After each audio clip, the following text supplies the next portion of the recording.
केदारनाथ को क्यों कहते हैं जागृत महादेव? ये 2 मिनट की एक कहानी आपके रोंगटे खड़े कर देगी।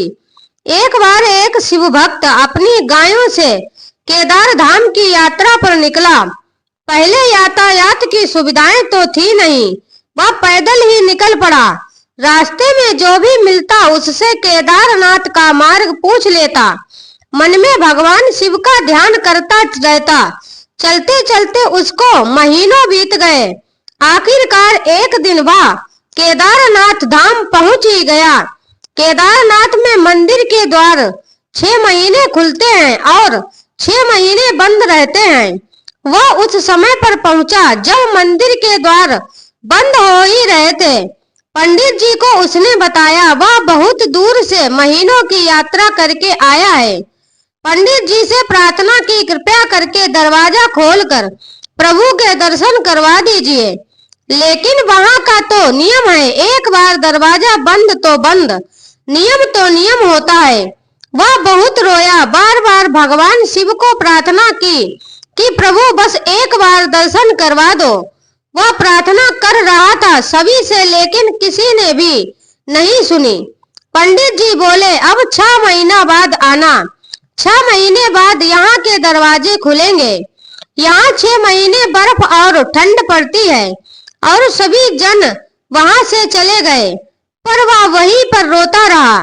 रोते रोते रात होने लगी, चारों तरफ अंधेरा हो गया, लेकिन उसे विश्वास था अपने शिव पर कि वो जरूर कृपा करेंगे।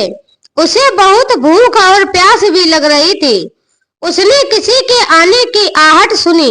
देखा एक सन्यासी बाबा उसकी ओर आ रहे हैं। वह सन्यासी बाबा उसके पास आए और पास में बैठ गए। पूछा बेटा कहाँ से आए हो? उसने सारा हाल सुना दिया और बोला मेरा आना यहाँ पर व्यर्थ हो गया है बाबा जी। बाबा जी ने उसे समझाया और खाना भी दिया और फिर बहुत देर तक बाबा उससे बातें करते रहे। बाबा जी को उस पर दया आ गई। वह बोले बेटा मुझे लगता है सुबह मंदिर जरूर खुलेगा, तुम दर्शन जरूर करोगे।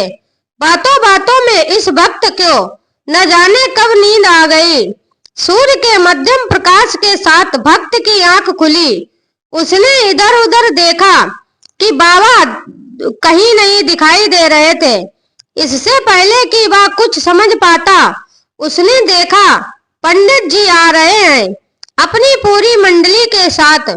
उसने पंडित को प्रणाम किया और बोला कल आपने तो कहा था मंदिर 6 महीने बाद खुलेगा और इस बीच कोई नहीं आएगा यहाँ, लेकिन आप तो सुबह ही आ गए। पंडित जी ने उसे गौर से देखा, पहचानने की कोशिश की और पूछा तुम वही हो जो मंदिर का द्वार बंद होने पर आए थे, जो मुझे मिले थे? 6 महीने होते ही वापस आ गए? उस आदमी ने आश्चर्य से कहा नहीं, मैं कहीं नहीं गया। कल ही तो आप मिले थे, रात में मैं यहीं सो गया था, मैं कहीं नहीं गया। पंडित जी के आश्चर्य का ठिकाना नहीं था। उन्होंने कहा लेकिन मैं तो 6 महीने पहले मंदिर बंद करके गया था और आज 6 महीने बाद आया हूँ। तुम 6 महीने तक यहाँ पर जिंदा कैसे रह सकते हो? पंडित जी और सारी मंडली हैरान थी। कितनी सर्दी में एक अकेला व्यक्ति कैसे 6 महीने तक जिंदा रह सकता है? तब उस भक्त ने उनको सन्यासी बाबा के मिलने और उसके साथ की गई सारी बातें बता दी कि एक सन्यासी आया था, लंबा था, बड़ी जटाएं, एक हाथ में त्रिशूल और एक हाथ में डमरू लिए मृगशाला पहने हुए था। पंडित जी और सब लोग उसके चरणों में गिर गए। बोले हमने तो जिंदगी लगा दी किंतु प्रभु के दर्शन ना पा सके। सच्चे भक्त तो तुम ही हो, तुमने तो साक्षात भगवान शिव के दर्शन किए हैं। उन्होंने ही अपनी योग माया से तुम्हारे 6 महीने को एक रात में परिवर्तित कर दिया, काल चक्र को छोटा कर दिया। यह सब तुम्हारे पवित्र मन, तुम्हारी शुद्धि और विश्वास के कारण ही हुआ है। जय भोलेनाथ बाबा की जय। दोस्तों अगर यह कहानी आपको पसंद आई हो तो वीडियो को लाइक करें, मेरे चैनल वास्तु टिप्स 33 को सब्सक्राइब कर लें। आप सभी का धन्यवाद। राधे राधे।